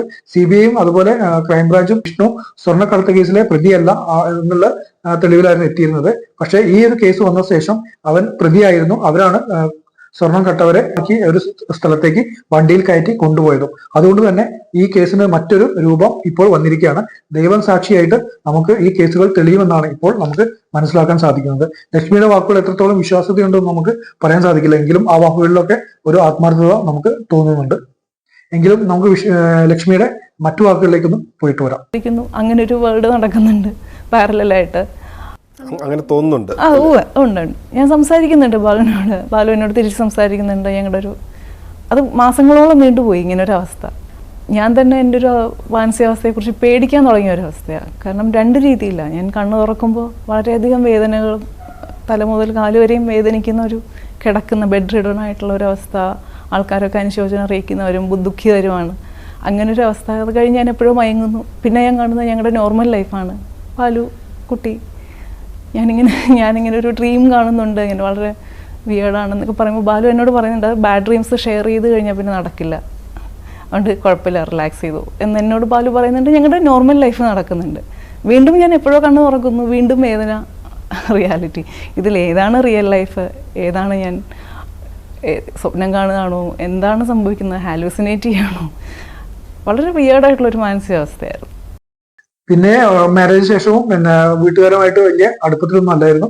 അതുകൊണ്ട് തന്നെ ഒരു അകൽച്ച പാലിച്ചുകൊണ്ടായിരുന്നു ലക്ഷ്മിയുടെ പെരുമാറ്റവും. അതുപോലെ ബാലഭാസ്കറിന്റെ അമ്മയെ ഈ ബന്ധം അക്സെപ്റ്റ് ചെയ്തില്ലായിരുന്നു അവരുടെ. അതുകൊണ്ട് തന്നെ ഒരു അകൽച്ച അവിടെ ഉണ്ടായിരുന്നു. പിന്നെ അച്ഛനുമായിട്ടും കാര്യങ്ങൾ സംസാരിച്ചപ്പോൾ അച്ഛൻ അങ്ങനെ തന്നെയാണ് പറയുന്നത്. കൂടുതൽ അടുപ്പം അവർ കാണിച്ചിരുന്നില്ല ലക്ഷ്മി, അതുകൊണ്ട് തന്നെ അവർ കുറച്ച് അകൽച്ചയിലായിരുന്നു നിന്നിട്ടുണ്ടായിരുന്നത്. എങ്കിലും അച്ഛൻ അവിടെ പോവുകയും അവർ വീടുകളിൽ എല്ലാ ദിവസവും പോവുകയും കാര്യങ്ങൾ അന്വേഷിക്കുകയും ചെയ്തിട്ടുണ്ടായിരുന്നു എന്നാണ് നമ്മളിപ്പോൾ അറിയാൻ സാധിച്ചത്. പിന്നെ നമുക്ക് പറയാനുള്ളത്, ബാലുവിന്റെ അച്ഛനും അമ്മയും പറയുന്ന ഇന്റർവ്യൂ നമ്മൾ പല ചാനലിലും കേട്ടതാണ്. ലക്ഷ്മിയും ബാലഭാസ്കറുമായിട്ടുള്ള കല്യാണത്തിന് ശേഷം, മാരേജിന് ശേഷം ലക്ഷ്മി വീട്ടുകാരോടായിട്ട് കൂടുതൽ അടുക്കില്ലായിരുന്നു. അതുപോലെ തന്നെ വീട്ടിൽ വരികയോ പോവുകയോ ഒന്നും ചെയ്യില്ലായിരുന്നു. അത് ലക്ഷ്മി ഇന്നലെ ഇന്റർവ്യൂവിൽ പറഞ്ഞത്, അത് ബാലഭാസ്കറിന്റെ സമ്മതപ്രകാരമാണ് ഞാൻ ആദ്യം വന്നിരുന്നു, പിന്നെ അത് അമ്മയ്ക്ക് ഇഷ്ടമല്ല, അമ്മയ്ക്ക് അവിടെ വരുന്നത് ഇഷ്ടമില്ല എന്ന് കണ്ട ശേഷമാണ് പിന്നെ ബാലഭാസ്കർ എന്നെ അങ്ങോട്ട് വീട്ടിലേക്ക് കൊണ്ടുവരാറില്ല, എന്നെ നിർബന്ധിക്കരുത് എന്ന് മാത്രമാണ് ബാലഭാസ്കർ എന്നോട് പറഞ്ഞിട്ടുള്ളത്. അതുകൊണ്ട് മാത്രമാണ് ഞാൻ വരാതിരുന്നതെന്നാണ് ലക്ഷ്മി ഇന്നലെ ഇന്റർവ്യൂവിൽ പറഞ്ഞത്. ഇന്നത്തെ ഒരു ഇൻസിഡന്റിൽ ലക്ഷ്മി ഓർക്കുന്നത് എന്താണെന്ന് വെച്ചാൽ, അന്ന് ഓവർ സ്പീഡിലായിരുന്നു വണ്ടി, വളരെ വലിയ ഓവർ സ്പീഡിലായിരുന്നു. എന്നിട്ടും ലക്ഷ്മി സ്പീഡ് കുറയ്ക്കാൻ അർജുനോട് ആവശ്യപ്പെടുകയും അത് വണ്ടി അർജുന്റെ കയ്യിൽ നിന്നും കൺട്രോൾ പോയ ഒരു മട്ടിലായിരുന്നു വണ്ടി ഓടിച്ചിരുന്നത്. പിന്നെ വണ്ടി നേരെ പോയിട്ട് ആക്സിഡന്റ് ആവുകയായിരുന്നു എന്നാണ് ലക്ഷ്മി പറഞ്ഞത്. പിന്നെ ലക്ഷ്മിയുടെ ബോധവും നഷ്ടപ്പെട്ടു എന്നാണ് ലക്ഷ്മി അതിൽ പറയുന്നത്. എങ്കിലും മുൻപിൽ ഒരു കുട്ടിയുള്ള സമയത്തെങ്കിലും, ആ ലക്ഷ്മിയുടെ കയ്യിലായിരുന്നു മോളുണ്ടായിരുന്നത്, ആ മോളുള്ള സമയത്തെങ്കിലും ഇത്രയും ഓവർ സ്പീഡിൽ വണ്ടി ഓടിക്കുമ്പോൾ നമ്മൾ ഒന്ന് സ്പീഡ് കുറച്ച് ഓടിക്കുവാനോ അല്ലെങ്കിൽ ബാലഭാസ്കറെ വിളിച്ചിട്ട് ഒന്ന് കാര്യങ്ങൾ സംസാരിച്ച് സ്പീഡ് കുറയ്ക്കുവാനോ പറയാൻ ഒരു ചാൻസ് അവിടെ ലക്ഷ്മിക്ക് ഉണ്ടായിരുന്നു. പക്ഷെ ലക്ഷ്മി അത് ചെയ്തില്ല എന്നാണ് നമുക്ക് പറയാൻ സാധിക്കുക. കുട്ടികളൊക്കെ ഉള്ള സമയത്ത് വണ്ടികൾ ഓടിക്കുമ്പോൾ വണ്ടി വളരെ സ്പീഡ് കുറച്ചിട്ടാണ് നമുക്ക് ഓടിക്കാൻ സാധിക്കുക. എങ്കിൽ മാത്രമേ കുട്ടികൾക്ക് ഒരു ബ്രീത്തിന്റെ പ്രശ്നങ്ങളൊക്കെ ഉണ്ടാവും വണ്ടി ഓടിക്കുമ്പോൾ, സ്പീഡ് കൂടുന്ന സമയത്ത്. അതൊക്കെ ഒന്ന് കൺട്രോൾ ചെയ്യേണ്ടത് നമ്മൾ വണ്ടിയുടെ സ്പീഡ് അഡ്ജസ്റ്റ് ചെയ്തിട്ടാണ്. അപ്പൊ അങ്ങനത്തെ ഒരു സംഭവം വരുമ്പോൾ ലക്ഷ്മി നേരെ എന്താ ചെയ്യേണ്ടത്, ബാലഭാസ്കറിനെ വിളിക്കുകയും കാര്യങ്ങൾ സംസാരിച്ച് അതും സ്പീഡ് കുറപ്പിക്കാനുള്ള ഒരു സമയം നൽകുക. കുറെ സമയമായിട്ട് ഈ സ്പീഡിൽ തന്നെയാണ് വണ്ടി ഓടിക്കൊണ്ടിരിക്കുന്നത്. അപ്പോൾ ഈ വിഷ്ണുവിനെ ആരോ പുറകിൽ നിന്നും ചേസ് ചെയ്യുന്നുണ്ട്. ചേസ് ചെയ്തുകൊണ്ടാണ് ഇങ്ങനെ ഒരു അപകടം സംഭവിച്ചതെന്നാണ് അന്വേഷണത്തിൽ നിന്ന് മനസ്സിലാവുന്നത്. എങ്കിലും ഇതൊന്നും പുറത്തു വരികയോ തെളിയുകയോ ചെയ്തിട്ടില്ല. അപ്പൊ അതിന്റെ അടിസ്ഥാനത്തിൽ നമ്മൾ ആ കേസ് വിട്ടു പോവുകയായിരുന്നു. ക്രൈംബ്രാഞ്ചും CBIയും ഈ കേസ് അന്വേഷിച്ച് സ്റ്റോപ്പ് ചെയ്തതാണ്. വീണ്ടും ഈ കേസ് പൊങ്ങി വരാൻ കാരണം മറ്റു കേസുകളിൽ ഈ വിഷ്ണു പ്രതിയായതിനു ശേഷമാണ് ഈ കേസ് ഇങ്ങനെ മുകളിലേക്ക് വരാൻ ചാൻസ് ആയത്. അതുകൊണ്ട് തന്നെ അത് ദൈവത്തിന്റെ ഒരു കൈകളാണെന്നാണ് എനിക്ക് മനസ്സിലാക്കാൻ സാധിക്കുന്നത്. പിന്നെ അർജുൻ ഓൾറെഡി ഒരു ക്രിമിനൽ ആയിരുന്നു. എന്തെന്ന് വെച്ചാൽ ഇതിനു മുൻപ് സ്വർണ്ണക്കടത്ത് കേസും അതുപോലെ 2 ATM കവർച്ചയും ഈ അർജുൻ നടത്തിയിരുന്നു. അതിന്റെ പേരിൽ അന്ന് തന്നെ ഒരു ക്രിമിനൽ ഒഫൻസ് ഉള്ള ആളായിരുന്നു ഈ അർജുൻ. അതുപോലെ തന്നെ അർജുനെ പരിചയപ്പെടുന്നതും ലക്ഷ്മി പറയുന്നുണ്ട്. ആ കാര്യത്തിലേക്ക് നമുക്കൊന്ന് പോയിട്ട് വരാം. ലക്ഷ്മിക്ക് ആരോഗ്യപരമായിട്ട് ഈ അപകടം കാരണം ഉണ്ടായ ഒരു ഡാമേജ് എന്തായിരുന്നു? മെഡിക്കലി ഉണ്ടായിട്ടുള്ളത് ബ്രെയിൻ ഇഞ്ചുറിയാണ് പ്രൈമറി ആയിട്ടുള്ളത്. ഹെഡ് ഇഞ്ചുറി ഉണ്ടായിരുന്നു. കഴിഞ്ഞ് ബാക്ക് ടു ബാക്ക് ഫിറ്റ്സ് ഒക്കെ വരുന്ന ഒരവസ്ഥ, അതായിരുന്നു ഏറ്റവും സീരിയസ് ആയിട്ടുള്ളത്. പിന്നെ ഫ്രാക്ചേഴ്സ്, ഷോൾഡർ ബോൺ, കൈ, കാൽമുട്ട്, കാല്, വിരൽ വരെയും. മൈനറായിട്ടുള്ളതൊക്കെ അറ്റൻഡ് ചെയ്യാതെ വിട്ടു. അപ്പോൾ മേജറായിട്ടുള്ളതൊക്കെ അപ്പോൾ തന്നെ സർജറിയും മറ്റു കാര്യങ്ങളൊക്കെ ചെയ്തു. അപ്പോൾ അതിൻ്റെ കണ്ടിന്യൂഷനാണ് ഇപ്പോഴും നടക്കുന്നത്. പറഞ്ഞതുപോലെ തന്നെ അന്വേഷണ സംഘത്തോട് പൂർണ്ണമായിട്ട് സഹകരിക്കുമ്പോൾ, സ്വന്തം ബുദ്ധിമുട്ടുകൾ പോലും മാറ്റിവെച്ചിട്ട് സഹകരിക്കുമ്പോൾ ലക്ഷ്മിയുടെ ഒരു ലക്ഷ്യം എന്തായിരുന്നു? അതായത് ഈ പറയുന്ന പോലെ ഇതിൽ വേറെ എന്തെങ്കിലും അർത്ഥങ്ങളുണ്ടെങ്കിൽ അതും തെളിയണം. തീർച്ചയായിട്ടും ഞാൻ കാണുന്നതല്ലേ ഞാൻ പറഞ്ഞത്. ഞാൻ കണ്ടതും അനുഭവിച്ചതുമായിട്ടുള്ള കാര്യങ്ങളാണ് ഞാൻ പറയുന്നത്. അത് വെച്ചിട്ടും ബാക്കി സാക്ഷികളുടെ മൊഴികളായാലും ബാക്കി തെളിവുകളെല്ലാം വെച്ചിട്ട് അവരൊരു തീരുമാനത്തിൽ എത്തണമല്ലോ. അതാണ് നമുക്കറിയേണ്ടത്. അതാണ് ഇതുമായിട്ട് ബന്ധപ്പെട്ട ആൾക്കാരുടെ ഹിസ്റ്ററിയും അവർ ഈ സംഭവത്തിന് ശേഷം ചെയ്ത ചില ചെയ്തികളുമാണ് പിന്നീടും വീണ്ടും വാർത്തയിലേക്ക് കൊണ്ടുവന്നത്. അപ്പോൾ അതിൽ ഒന്നാമത്തെ ആൾ ഈ അർജുൻ എന്ന് പറയുന്ന ആളാണ്. ഈ വണ്ടിയിൽ ഉണ്ടായിരുന്ന അതിൻ്റെ ഡ്രൈവറായിരുന്ന ആള്. ഈ അർജുൻ എങ്ങനെയാണ് ബാലുവിനൊപ്പം എത്തിപ്പെടുന്നത്? അർജുൻ എന്ന് പറയുന്ന വ്യക്തിയെ അയാളൊരു എനിക്ക് തോന്നുന്നൊരു സ്കൂൾ സ്റ്റുഡൻ്റ് ആയിരുന്ന സമയം മുതലാണ് ആ ഫാമിലിയിൽ നിന്നാണ് ഞങ്ങൾ പരിചയപ്പെടുന്നത്. ഞങ്ങളുടെ ഒരു ക്ലോസ് ഫ്രണ്ട്സ് ആയിരുന്ന ഫാമിലിയുടെ ബന്ധുക്കളാണ്. ആ രീതിയിലാണ് പരിചയമുള്ളത്. അതിനുശേഷം ഇടയ്ക്കൊക്കെ കണ്ടിട്ടുണ്ട്, അത്രേ ഉള്ളൂ. അല്ലാതെ വലിയൊരു ക്ലോസ് അടുപ്പമൊന്നും ആദ്യം ഉണ്ടായിരുന്നില്ല. അതായത് ഈ ചെർപ്പളശ്ശേരിയുള്ള പൂന്തോട്ട, അതെ, അവരുടെ ബന്ധുക്കൾ എന്ന രീതിയിലുള്ള പരിചയമാണ് ഉള്ളത്. അപ്പോൾ അങ്ങനെ മുതൽ പരിചയമുള്ള ആളാണ് ഇയാൾ. ഞങ്ങൾ ഒരിക്കൽ പൂന്തോട്ടത്തിലേക്ക് പോയപ്പോൾ ഇയാൾ അവിടെ ഉണ്ട്. ഇയാൾ ഒരു കേസിൽ പെട്ട് വളരെ ബുദ്ധിമുട്ടായിട്ടുള്ള ഒരു അവസ്ഥയിൽ നിൽക്കുന്ന ഒരു സമയമായിരുന്നു. അപ്പോൾ ഇയാൾ അവിടെ ഉണ്ടായിരുന്നു, പൂന്തോട്ടത്തിലുണ്ടായിരുന്നു. ബാലുവായിട്ട് കുറേയധികം സംസാരിച്ചു. അപ്പോൾ അയാളുടെ വേർഷൻ ഓഫ് അയാളുടെ കഥ കേട്ടിട്ട് ബാലുവിന് വളരെയധികം വിഷമമുണ്ടായി. അതായത് ഒരു കുറ്റങ്ങളൊന്നും പ്രത്യേകിച്ച് ചെയ്തില്ല, ഒരു അറിയാതെ ഒരു സംഘത്തിൽ പെട്ടുപോയതാണ്, അല്ലാതെ അറിഞ്ഞുകൊണ്ടൊരു തെറ്റിലേക്ക് ചെയ്തതല്ല അങ്ങനെ ഒരു അവസ്ഥയിലാണ് എന്നൊക്കെ അയാൾ പറയുന്നുണ്ടായിരുന്നു. അയാൾക്ക് അതിന് ശേഷം ഉണ്ടാകുന്ന ഒറ്റപ്പെടൽ, അങ്ങനെ ഒരു കേസിൽ പെട്ടത് കാരണം ഉണ്ടാകുന്ന ഒറ്റപ്പെടലുകളും ബുദ്ധിമുട്ടുകളും ഒക്കെ ബാലുവിനോട് സംസാരിക്കും. ബാലു ഇതൊക്കെ വിശ്വസിക്കുകയും ചെയ്തു. അപ്പോൾ ബാലുവിന് അതുകൊണ്ട് ഇയാൾ പറഞ്ഞത് ഇയാൾക്ക് തുടർന്ന് പഠിക്കാനോ ഒന്നും അല്ല താല്പര്യം, എന്തെങ്കിലും ജോലി എടുത്ത് ജീവിക്കുക. വീട്ടിൽ ബുദ്ധിമുട്ടിക്കാൻ വയ്യ, വീട്ടിലുള്ളവരെ ബുദ്ധിമുട്ടിക്കാൻ അയാൾക്ക് ബുദ്ധിമുട്ടുണ്ട്, എന്തെങ്കിലും ചെയ്യണം. അപ്പോൾ ആകെ പറ്റുന്നത് ഡ്രൈവിംഗ് ആണ്. ഞങ്ങൾക്ക് വ്യക്തിപരമായിട്ട് ഞങ്ങൾക്കൊരു ഡ്രൈവറുടെ ഒന്നും ആവശ്യമില്ല. ഞങ്ങൾക്ക് സിറ്റിയിലെ ഓട്ടം എന്ന് പറഞ്ഞാൽ വളരെ ലിമിറ്റഡ് ഓട്ടം, അത് ചെറിയ ദൂരത്തിലേക്കേ ഉള്ളൂ. ബാലു തന്നെയാണ് ഓടിക്കുന്നത്. പിന്നെ അദ്ദേഹത്തിൻ്റെ പ്രോഗ്രാം സംബന്ധിച്ചുള്ള ലോങ് ഓട്ടങ്ങളാണെങ്കിലും ചിലപ്പോൾ ഫ്ലൈറ്റിലായിരിക്കും, അല്ലെങ്കിൽ ട്രാവലർ പോലുള്ള വണ്ടി ഉണ്ടാവും. അല്ലാതെ തന്നെ ഇവരുടെ കൂടെ സ്ഥിരമായിട്ട് ഓടിക്കുന്ന ആൾക്കാരുണ്ട്. ബാലു വിചാരിച്ചിരുന്നത് ഒരു ഡ്രൈവർ ഓൺ കോൾ പോലെ കുറേ പരിചയക്കാരോടൊക്കെ പറഞ്ഞ് ഇങ്ങനെ ഒരു ഡ്രൈവർ അവൈലബിൾ ആണ്, നിങ്ങൾക്ക് ആവശ്യമുള്ളപ്പോൾ വിളിക്കാൻ, അങ്ങനെയൊക്കെ ഒരു ജോലിയുടെ ഒരു പോസിബിലിറ്റിയും കൊണ്ടാണ് അയാൾ തിരുവനന്തപുരത്തേക്ക് വരുന്നത്. അവിടെ തിരുവനന്തപുരം സിറ്റിയിൽ തന്നെ ഒരു റൂമൊക്കെ എടുത്ത് താമസിക്കുന്നുണ്ടായിരുന്നു, ചെറിയ ചില ഇതൊക്കെ ചെയ്യുന്നുണ്ടായിരുന്നു എന്നാണ് അറിഞ്ഞത്. അങ്ങനെ നിൽക്കുന്ന സമയത്താണ് ഞങ്ങൾ ഈ ഓട്ടത്തിന് അയാൾ തൃശ്ശൂരിലേക്ക് വരുന്നതും ബാലു ഇയാളെ കൊണ്ടുവരുന്നതും ഇങ്ങനൊരു അപകടത്തിൽ പെടുന്നതും. പക്ഷേ ആദ്യം 4-5 ദിവസത്തോളം എല്ലാവരോടും സത്യം പറയുകയും അംഗീകരിക്കുകയും കരഞ്ഞ് അതിൽ കുറ്റബോധം കാണിക്കുകയും ചെയ്ത ആൾ തിരിച്ച് നാട്ടിലേക്ക് പോകുന്ന വഴിക്ക് മൊഴി മാറ്റി പറഞ്ഞിട്ടാണ് പോയത്. അതിൻ്റെ കാരണം എന്താണെന്ന് എനിക്ക് തോന്നുന്നത്, ആരെങ്കിലും പറയണം ബാലു മരിച്ചുപോയി, അദ്ദേഹം ഇനി ഒന്നും പറയില്ല, എൻ്റെ കാര്യം ഒരു ഉറപ്പുമില്ല, എനിക്ക് ബോധം വന്നിട്ടില്ല, അപ്പോൾ പിന്നെ തലയിലേക്ക് ആക്കണ്ട എന്നുള്ള ആരെങ്കിലും പറഞ്ഞു കൊടുത്തതാവാം, അറിയില്ല. എന്തായാലും അദ്ദേഹം മൊഴി മാറ്റി പറഞ്ഞിട്ടങ്ങ് പോയി. അർജുൻ്റെ ഒരു ക്രിമിനൽ പശ്ചാത്തലം ബാലഭാസ്കറിന് അറിയാമായിരുന്നു, ഈ കേസിൻ്റെ കാര്യം അറിയാമായിരുന്നു. പക്ഷെ പുള്ളി ഒരു ക്രിമിനൽ ആണെന്ന് പോലും വിശ്വസിച്ചില്ല, അതിൽ പെട്ടിട്ടില്ല എന്നുള്ള അയാളുടെ മൊഴിയാണ് ബാലു വിശ്വസിച്ചത്.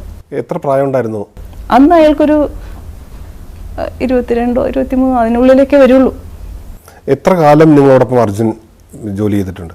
ഞങ്ങളുടെ ഒപ്പമായിരുന്നില്ലല്ലോ, അയാൾ വേറൊരു റൂമിൽ വേറെ ചെറിയ ചെറിയ ഓട്ടങ്ങളൊക്കെ ആയിട്ട് ജീവിക്കുകയായിരുന്നു. നമ്മുടെ ബാലിൻ്റെ കൂടെ 1-2 തവണയൊക്കെ അയാൾ പുള്ളി ഡ്രൈവ് ചെയ്യാൻ വന്നിട്ടുള്ളൂ.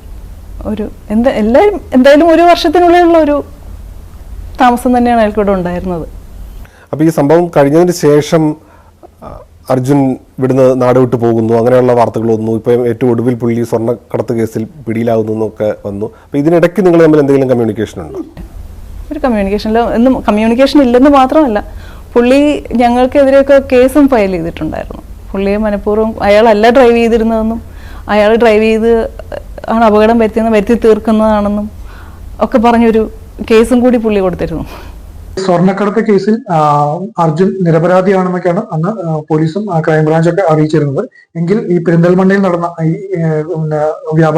പെരിന്തൽമണ്ണയിൽ നടന്ന വ്യാപാരികളെ കവർ ചെയ്ത കേസിൽ അർജുൻ പ്രതിയാണെന്നാണ് പോലീസ് ഇപ്പോൾ പറയുന്നത്. അപ്പോൾ അന്നത്തെ കേസും ഇന്നത്തെ ഈ സംഭവങ്ങളും തട്ടിച്ചു നോക്കുമ്പോൾ അർജുൻ അതിൽ പ്രതി തന്നെയാണ്. അതുകൊണ്ട് അങ്ങനത്തെ ഒരു ഒഫൻസ് സ്വർണ്ണക്കടത്ത് കേസിന്റെ പിൻബലത്തിൽ തന്നെയാണ് അന്ന് ബാലഭാസ്കറിന് ഇത് സംഭവിച്ചിട്ടുള്ളതെന്നാണ് നമ്മൾ കരുതേണ്ടത്. അതുപോലെ കല്ലാപ്പുറം ശോഭി പറഞ്ഞ കാര്യവും അതിലൊരു ദുരൂഹതയുണ്ട്. എന്തെന്ന് വെച്ചാൽ അദ്ദേഹം കണ്ട കാഴ്ചകളെല്ലാം തന്നെ ഒന്ന് വിശദീകരിച്ച് അന്വേഷിക്കേണ്ടതാണ്. CBI ക്രൈംബ്രാഞ്ചും അദ്ദേഹത്തിന്റെ വിശദീകരണം കണക്കിലെടുത്തില്ല. എങ്കിലും ഇനിയും കാര്യമായ അന്വേഷണം നടത്തി ഇതെല്ലാം ലിങ്ക് ചെയ്ത് കാര്യങ്ങൾ അന്വേഷിച്ച് ഇതിനൊരു തുമ്പ് ഉണ്ടാക്കാം എന്നാണ് നമ്മളിപ്പോൾ ആവശ്യപ്പെടുന്നത്. ഈ സ്വർണ്ണക്കടത്ത് കേസിൽ അതുപോലെ വിഷ്ണുവും തമ്പിയും തമ്മിലുള്ള ഈ ഇന്റർഫേസും അതുപോലെ തന്നെ അവർ തമ്മിലുള്ള സംസാരങ്ങളും പിന്നെ ഈ ഓരോ പ്രോഗ്രാമിനിടയ്ക്കുള്ള പ്രശ്നങ്ങളും കാരണം ബാലഭാസ്കർ തന്നെ കോഴിക്കോട് ഒരു പരിപാടിയിൽ വെച്ച് ഇവരെ സംശയിക്കുകയും അവരെ രണ്ടുപേരെയും ഈ നമ്മുടെ ടീമിൽ നിന്ന് ഒഴിവാക്കണമെന്ന് മറ്റുള്ളവരോട് സംസാരിക്കുകയും ചെയ്തിട്ടുണ്ടെന്നാണ് അറിയാൻ സാധിച്ചത്. അതിന്റെ ആ ഗ്യാപ്പിൽ ആ ഇടയിലാണ് ഈ ഇൻസിഡന്റ് സംഭവിക്കുന്നത്. പിന്നെ വേറെ വന്നൊരു സംഗതി ബാലുവിന്റെ മൊബൈൽ ഫോണുകൾ സംബന്ധിച്ചായിരുന്നു. ആ മൊബൈൽ ഫോൺ ലക്ഷ്മി ആവശ്യപ്പെട്ടിട്ടും പ്രകാശൻ തമ്പി എന്ന ആള് തന്നില്ല എന്നായിരുന്നു വാർത്തയിലുണ്ടായിരുന്നത്. അതിൽ ചില ദുരൂഹതകളുണ്ട്. പിന്നെ തമ്പി പല സ്ഥലങ്ങളിലും ഈ കേസുമായിട്ട് ഇടപെട്ട് ഹോസ്പിറ്റൽ ഉൾപ്പെടെയുള്ള സ്ഥലങ്ങളിൽ പ്രത്യക്ഷപ്പെട്ടതിനെ കുറിച്ച് അതിനെക്കുറിച്ച് ലക്ഷ്മിയുടെ ഒരു അറിവിൽ എന്താ ഉള്ളത്? ഫോൺ ആവശ്യപ്പെടുന്നത് ഞാനല്ല. ഞാൻ ആ സമയത്ത് അതിനൊന്നുമുള്ള അവസ്ഥയിലൊന്നുമല്ല. എനിക്കിതിനെക്കുറിച്ചൊന്നും അറിയുമില്ല. എൻ്റെ അമ്മയാണ് ഈ ബാലുവിൻ്റെ ഫോണും പേഴ്സും തമ്പിയുടെ കയ്യിലുണ്ടെന്ന് അറിഞ്ഞപ്പോൾ അയാൾ വീട്ടിൽ വരുമ്പോൾ ചോദിച്ചു, തിരിച്ച് റിട്ടേൺ ചെയ്യണമെന്ന് പറഞ്ഞു. പുള്ളി പേഴ്സൊക്കെ തിരിച്ച് കൊണ്ടു കൊടുത്തു അത്രേ. പക്ഷേ ഫോൺ കുറച്ച് ദിവസം കയ്യിൽ വെച്ചോട്ടെ, ഞാൻ തന്നേക്കാം, ഉറപ്പായിട്ടും തിരിച്ചു തരാം, 1-2 ദിവസം കയ്യിൽ വെച്ചോട്ടെ എന്നൊരു വളരെ വ്യക്തിപരമായ രീതിയിൽ ചോദിച്ചു. അപ്പം അമ്മ ശരി എന്നുള്ള രീതിയിൽ അങ്ങനെ കൊണ്ട് തരണം എന്ന് പറഞ്ഞാൽ കൊണ്ട് തരാം എന്ന് പറഞ്ഞു. അതിൻ്റെ ഇടയിലാണ് ഈ ഒരു കേസ് വരുന്നതും അയാളുടെ വീട്ടിൽ നിന്ന് ആ ഫോൺ പിടിക്കപ്പെട്ടു എന്നൊക്കെ പിന്നെ അറിയുന്നതും. ആ ഫോൺ അതൊരു മറ്റൊരാളുടെ കയ്യിൽ ഇരിക്കുന്നതിൽ വലിയ ബുദ്ധിമുട്ട്. കാരണം ബാലുവിൻ്റെ അപകട വാർത്തയായാലും എല്ലാവരും അറിഞ്ഞതാണ്. ആ ഫോൺ വെച്ചിട്ട് അയാൾക്ക് വേറെ വ്യക്തിപരമായി മറ്റൊന്നും ചെയ്യാനില്ല. പിന്നെ അങ്ങനെ ചെയ്യുന്ന ഒരു ആളാണ് അയാളെന്ന് എനിക്ക് തോന്നിയിട്ടുമില്ല. അതുകൊണ്ട് അതിൽ സംശയിച്ചൊന്നുമില്ല. കൊണ്ടുതരും എന്ന് പറഞ്ഞല്ലോ, പേഴ്സ് റിട്ടേൺ ചെയ്ത് കഴിഞ്ഞു, ഫോൺ കൊണ്ടുവരും, ഓക്കെ, ആ ഒരു ഇതിലിരിക്കാം. പിന്നെ അതിനുള്ളിലാണ് ഈ കേസൊക്കെ വരുന്നതും പ്രശ്നങ്ങളാകുന്നതും. പിന്നെ പോസ്റ്റ്മോർട്ടം റിപ്പോർട്ടിൽ ബാലഭാസ്കറിന്റെ ശരീരത്തിൽ ഈ ആക്സിഡന്റിൽ സംഭവിക്കാത്ത 8 ഇഞ്ചുറീസ് കൂടുതലായിട്ട് അഡീഷണൽ ആയിട്ട് കാണുകയും ചെയ്തിട്ടുണ്ട്. ഇതെല്ലാം ഇതിന്റെ ഭാഗമാണെന്നാണ് നമുക്ക് കരുതാൻ സാധിക്കുക. കലാഭവൻ ഷോബി അന്ന് തന്നെ പറഞ്ഞിരുന്നു, ഈ ബാലഭാസ്കറിനെ വണ്ടിയിൽ തന്നെ മർദ്ദിക്കുകയും ഇടിക്കുകയോ ചെയ്തിട്ടുണ്ട്. അത് ഈ ഷോബി കാണുകയും ചെയ്തിട്ടുണ്ട്. അതുകൊണ്ട് തന്നെ അതൊരു തെളിവായിട്ട് നമുക്ക് മുന്നോട്ട് കൊണ്ടുവരാൻ സാധിക്കുന്നതാണ്. ഇവരൊക്കെ മറ്റൊരു റേഞ്ചിലേക്ക് മാറുന്നത്. അല്ല, ഈ ബാലഭാസ്കർ എങ്ങനെയുള്ള ഒരാളായിരുന്നു? ഈ കൂട്ടുകാരെ അല്ലെങ്കിൽ അടുത്ത് നിൽക്കുന്ന ആൾക്കാരെയൊക്കെ തിരഞ്ഞെടുക്കുന്നതിൽ വേണ്ടത്ര ശ്രദ്ധ കാണിക്കാത്ത ഒരാളായിരുന്നു? അങ്ങനെ അദ്ദേഹത്തിനൊരു ഇഷ്ടം ഫീൽ ചെയ്യുന്നവരോട് വളരെ ക്ലോസ് ആവും. അത് ഓരോരുത്തരുടെ പെരുമാറ്റം പോലെയാണ്, അവരുടെ മറ്റ് കാര്യങ്ങളൊന്നുമല്ല. വളരെ നന്നായി പെരുമാറുകയും അദ്ദേഹത്തിനോട് ഫ്രണ്ട്ലി ആയിട്ട് പെരുമാറുകയും ചെയ്യുന്നവരോട് പുള്ളി വളരെ സ്നേഹമായിട്ട് തന്നെ പെരുമാറും. ഒരു വൈബ് ഫീൽ ചെയ്യുന്നവരോട് വളരെ അടുപ്പമായിട്ട് പെരുമാറും, പെട്ടെന്ന് തന്നെ എടുക്കും. അല്ല ചിലരോട് അത്ര ഫീൽ ഒരു ഗ്യാപ്പിട്ട് നിൽക്കും. യൂഷ്വലി ഉള്ള പെരുമാറ്റം അങ്ങനെയായിരുന്നു അവരുടെ. മിക്കവാറും ഈ ബാലഭാസ്കറിന്റെ വീഡിയോകളൊക്കെ കാണുമ്പോഴത്തേക്കും അല്ലെങ്കിൽ സ്റ്റേജ് ഷോകൾ കാണുമ്പോഴത്തേക്കും അവിടെ എല്ലാം ലക്ഷ്മിയുടെ ഒരു സാന്നിധ്യം നമുക്ക് കാണാൻ കഴിയും. അപ്പോൾ ഈ ബാലുവായിട്ട് അടുത്ത് പെരുമാറുന്ന ആൾക്കാർ ലക്ഷ്മിയുടെയും കൂടെ ഒരു ശ്രദ്ധയിൽ വരുന്ന ആൾക്കാരായിരിക്കില്ലേ? ഇല്ല, അങ്ങനെ പറയാൻ പറ്റില്ല. ഒന്ന്, അദ്ദേഹത്തിൻ്റെ ഷോസിനൊക്കെ ഞാൻ സ്ഥിരമായി പോയിരുന്നതൊക്കെ കുറച്ചുകൂടി വർഷങ്ങൾക്ക് മുമ്പാണ്, റീസെൻ്റ്ലി ഒന്നുമല്ല, വളരെ വർഷങ്ങൾക്ക് മുമ്പാണ്. സെലക്റ്റഡ് ഷോസിന് പോവായിരുന്നു. എല്ലാ ഷോസിനും പോകാൻ പറ്റില്ല, ചില ഷോസിനൊക്കെ പോവായിരുന്നു. പക്ഷെ അദ്ദേഹത്തിൻ്റെതായ സർക്കിൾ എന്ന് പറയുന്നത് വേറൊരു ഇത് തന്നെയാണ്. പിന്നെ കോളേജിലുണ്ടായിരുന്നവരെയൊക്കെ എനിക്കറിയാം, അങ്ങനെ ഒരു പരിചയം വരുമ്പോൾ എനിക്കറിയാമെന്നല്ലാതെ വളരെ ഫോർമലി അല്ലാതെ പരിചയപ്പെടുന്നവരൊക്കെ ഒത്തിരി പേരുണ്ടല്ലോ. ഒരുപാട് നമ്പർ ഓഫ് പരിചയക്കാരുടെ എണ്ണം വളരെ കൂടുതലാണ് അദ്ദേഹത്തിന്. എനിക്കറിയുന്നവരും അറിയാത്തവരും ഒക്കെ ഉണ്ട്. ഈ ഒരു ആക്സിഡന്റ് മരണത്തിൽ മൊത്തമായിട്ടും നിഗൂഢതകൾ മാത്രമാണ് നമുക്ക് കാണുവാൻ സാധിക്കുന്നത്. ഈ ഇൻസിഡന്റ് സംഭവിച്ച ഉടനെ തന്നെ പിറ്റേ ദിവസം തന്നെ പ്രകാശൻ നമ്പി പോയിട്ട് ആ ഭാഗങ്ങളിലെ CCTV, അതുപോലെ പെട്രോൾ പമ്പിലെ CCTV ദൃശ്യങ്ങളെല്ലാം കളക്ട് ചെയ്തു. പിന്നെ പിറ്റേ ദിവസം മുതലേ നമ്മുടെ ആ പെട്രോൾ പമ്പിനടുത്തുള്ള CCTV ക്യാമറ കാണാനില്ല. അങ്ങനെ ഓരോ പ്രശ്നങ്ങൾ എല്ലാം ഉണ്ട്. അതുപോലെ തന്നെ തമ്പിയുടെ കയ്യിലായിരുന്നു ഈ നമ്മുടെ ബാലഭാസ്കറിന്റെ പേഴ്സ്, അതുപോലെ ലോക്കറിന്റെ കീ, മൊബൈൽ ഫോണെല്ലാം ഈ തമ്പിയുടെ കയ്യിലായിരുന്നു, ബാലഭാസ്കറിന്റെ. അതുകൊണ്ട് തന്നെ ഈ തമ്പി അത് തിരിച്ചു കൊടുത്തിട്ടില്ലായിരുന്നു.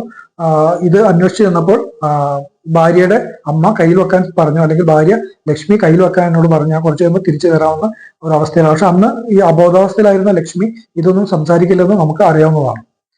ഇത്രയും കാര്യങ്ങൾ അതിൽ നമുക്ക് സംശയിക്കാൻ സാധ്യതയുള്ള കാര്യങ്ങൾ തന്നെ. സാധാരണ ഒരു ആക്സിഡന്റ് കേസായിട്ടാണ് തള്ളിക്കളഞ്ഞത്. അത് നമുക്ക് മുന്നോട്ട് കാര്യങ്ങൾ ചിന്തിക്കുമ്പോൾ പല കാര്യങ്ങളും അതിൽ അന്വേഷിക്കുവാനും ഉൾപ്പെടുത്താനും സാധിക്കാതെ CBI നട്ടം തിരിഞ്ഞ ഒരു അവസ്ഥയെ നമുക്ക് ഇതിൽ കാണാൻ സാധിക്കും. ഈ CBIക്കും അതുപോലെ ക്രൈംബ്രാഞ്ചിനും മറ്റ് പിൻബലങ്ങൾ ബാക്കിൽ നിന്നും ഒരു പുഷ് ഉണ്ടായിരുന്നെന്ന് നമുക്ക് അറിയാൻ കഴിയില്ല. എങ്കിലും ഇതൊക്കെ അന്വേഷണത്തിന്റെ ചുമതലയിൽ വരേണ്ടതാണ്. കാര്യങ്ങൾ ഡീറ്റെയിൽ ആയിട്ട് അന്വേഷിക്കേണ്ട കാര്യങ്ങൾ തന്നെയാണ്. ജീവിച്ചിരിക്കുമ്പോൾ ഇവർക്ക് വേറെ തരം ഇടപാടുകൾ ഉണ്ടെന്ന് അറിയുന്നു, എങ്ങനെയായിരിക്കും പുള്ളി പെരുമാറുക, പ്രതികരിക്കുക? അദ്ദേഹത്തിന് അത് വലിയ ഷോക്ക് തന്നെ ആയിരിക്കും എന്നാണ് എനിക്ക് തോന്നുന്നത്. അദ്ദേഹം പിന്നെ പൊതുവെ ഒരു ഗൈഡും ഉപദേശിയും ഒക്കെയാണ്. അദ്ദേഹം ഉപദേശിക്കാനും അല്ലെങ്കിൽ ഗൈഡ് ചെയ്യാനും ഒക്കെ ശ്രമിച്ചേക്കാം. പിന്നെ ചിലർ മനസ്സിലാക്കാൻ താല്പര്യമില്ല എന്നുള്ള, അല്ലെങ്കിൽ നമ്മുടെ കൺട്രോളിലുള്ളവരെല്ലാം തോന്നിയാൽ അദ്ദേഹം അങ്ങ് വിട്ടുകളയും, അതിലേക്ക് പിന്നെ പോകാറില്ല. അതൊക്കെയാണ്. എന്നാലും അദ്ദേഹത്തിനൊരു സങ്കടം ഉണ്ടാവും, തീർച്ചയായിട്ടും സങ്കടം ഉണ്ടാവും എന്നാണ് എനിക്ക് തോന്നുന്നത്. അങ്ങനെ ഇത്തരം ഒരു അറിവും മനസ്സിൽ വെച്ചുകൊണ്ട് അത്തരം ആൾക്കാരെ കൂടെ കൂട്ടാൻ തയ്യാറാകുന്ന ഒരാളല്ല ബാലു. ബാലുവിനെ എനിക്കറിയുന്നിടത്തോളം അങ്ങനെ ബാലുവിന് പറ്റില്ല. അദ്ദേഹം വളരെ ടെൻഷനും സ്ട്രെസ്സും ഒക്കെ ഉള്ള ആളാണ്. അദ്ദേഹം അങ്ങനെ എന്തെങ്കിലും ഉണ്ടെങ്കിൽ ഒരു 5 പേരോട് അത് പറയും. ഈ ഇതിൽ പ്രതിയാക്കപ്പെട്ട ഒരു വ്യക്തിക്ക് ഈ യാത്ര ചെയ്യുന്ന ദിവസം അദ്ദേഹം ഹാപ്പി ബർത്ത്ഡേ അയച്ചിട്ടുണ്ട് സോഷ്യൽ മീഡിയയിൽ. ഇതോട് ബന്ധപ്പെട്ട് തന്നെ വരുന്ന മറ്റൊന്നാണ് ഈ സാമ്പത്തിക ആരോപണങ്ങൾ. ഒന്ന്, ബാലഭാസ്കർ ഒരുപാട് പേർക്ക് പൈസ കൊടുത്തിട്ടുണ്ട്, അത് പലതും ലക്ഷ്മിക്കാണ് തിരിച്ചടവ് സ്വീകരിക്കേണ്ട ആൾ എന്ന മട്ടിലൊക്കെ. അങ്ങനെ ഈ ബാലുവിൻ്റെ സാമ്പത്തിക ഇടപാടുകൾ ശ്രദ്ധിക്കുന്ന ഒരാളായിരുന്നു ലക്ഷ്മി?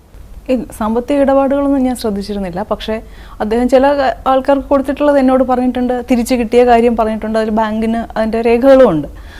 ചില കിട്ടാത്ത കടങ്ങളുണ്ട്. അത് എനിക്കതിനെപ്പറ്റി അതിനി അവർ തിരിച്ച് എങ്ങനെയാണെന്ന് എനിക്കറിയില്ല. എഗ്രിമെൻ്റ് ഉള്ള ഒരു കടമുണ്ട്, എഗ്രിമെൻറ്റിൽ ഇല്ലാതെ അദ്ദേഹം ഫ്രണ്ട്ഷിപ്പിൻ്റെ പേരിൽ കൊടുത്തിട്ടുള്ളതുണ്ട്.